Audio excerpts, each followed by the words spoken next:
నువ్వు చేసే పని మీద చిత్తశుద్ధి లేకున్నా పర్వాలేదు, పక్కవాడి పని చెడగొట్టాలన్న చెత్తబుద్ధి లేకుంటే చాలు. ఆశలను పెంచే పరిచయాలు 100 ఉండడం కంటే అండగా వచ్చే పరిచయం ఒక్కటి ఉండడం చాలా మంచిది. జీవితం అంటే ఒకానొక నాటకం మాత్రమే. నీవు ఏ పాత్రను ఎంచుకుంటావో ఆ పాత్రలో సంపూర్ణంగా జీవించాలి. ఈ రోజుల్లో ఎప్పుడూ శాంతం మంచితనం అని కూర్చుంటే ఎదుటివారికి మనం ఎప్పుడూ చేతగాని వాళ్ళలాగే కనపడతాం. కష్టమైనా పర్వాలేదు, కొన్నిసార్లు కఠినంగా ఉండాల్సిందే. మన తలరాతల్లో రాసి ఉంటే వద్దన్నా వెంటపడి మరీ వస్తుంది. విధిరాత వక్రీకరిస్తే మధ్యలోనే తెగిపోతుంది ఎలాంటి బంధమైనా. అరచేతిలో ఉన్నది వదిలేసి ఆకాశంలో చందమామ కోసం చూడకు. పనిచేసే వాళ్లకు విలువ ఇవ్వండి, చెవిని నింపే వాళ్లకు దూరంగా ఉండండి. కోపం, అలగడం, గొడవ ఎక్కడ ఉంటుందో అక్కడే నిజమైన ప్రేమ ఉంటుంది. కానీ కొంతమందికి అదే అర్థం కాదు. ప్రేమ అనేది వర్షం లాంటిది. మొదట్లో ఆనందాన్ని ఇచ్చినా చివరికి రోగిని చేస్తుంది. మంచితనంతో ఉండాలి, మంచి మనసుతో ఆలోచించాలి. ఎవరిని తగ్గించి మాట్లాడకూడదు, ఎవరిని బాధించకూడదు. ఎటు నడవాలో చెప్పడం చాలా సులభం, ఎలా నడుచుకోవాలో చెప్పడం చాలా కష్టం.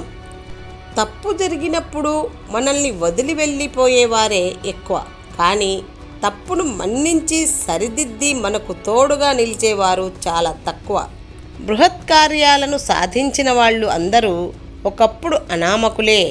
ఆ కార్యం సాధించిన తర్వాత మాత్రమే వాళ్ళు ప్రసిద్ధ పురుషులవుతారు, చరిత్రకెక్కుతారు. సమస్యను పరిష్కరించడానికి నీ చుట్టూ ఎవరూ లేనప్పుడు నీ అనుభవాలే దారి చూపిస్తాయి. ఎదిగే చెట్టును ఎదగనిస్తే 10 మందికి అవకాశాలు వస్తాయి. కానీ ఎదిగే చెట్టును ఎదగనివ్వకపోతే 10 మంది నీడను కోల్పోతారు.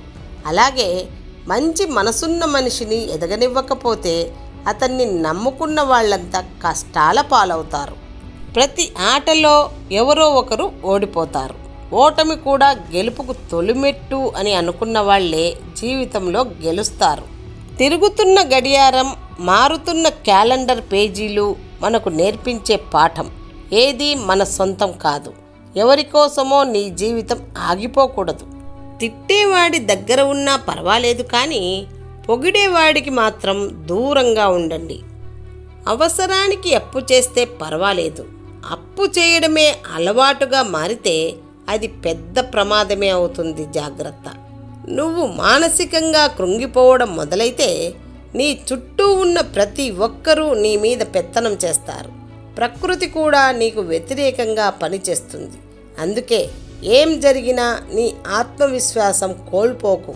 మనకు అన్ని అనుభవాలను నేర్పేది ఒక మధ్యతరగతి జీవితమే. ప్రయాసకి, నేర్పుకి అసాధ్యమైనవి ఏవీ ఉండవు. గొప్ప పని చేసేందుకు కావలసింది శక్తి కాదు, పట్టుదల మాత్రమే. కళ్ళు చేసే ప్రతి దృశ్యం నిజమనుకోవడం తప్పు. చెవులు వినే ప్రతి మాట సత్యమనుకోవడం ఇంకా తప్పు. చూసింది, విన్నది గుడ్డిగా నమ్మి ఒకరి వ్యక్తిత్వాన్ని నిర్ధారించడం అన్నిటికన్నా పెద్ద తప్పు. కన్నీటి చుక్క కారిస్తే కాదు, చెమట చుక్క చిందిస్తే విజయం సాధించగలవు. మనసంతా విషం నింపుకొని మాట్లాడే మనుషులే తేనె పలుకులు పలుకుతారు. మన మంచి కోరే వారి మాటలు మనకు ఎప్పుడూ చేదుగానే ఉంటాయి. ఒక మగాడితో ఆడది ఆనందంగా జీవించాలంటే అతనిని ప్రేమించడం కంటే అతనిని అర్థం చేసుకోవడం ముఖ్యం. అదే ఒక స్త్రీతో మగాడు ఆనందంగా జీవించాలంటే ఆమెను అర్థం చేసుకోవడం కంటే ఆమెను ప్రేమించడం ముఖ్యం.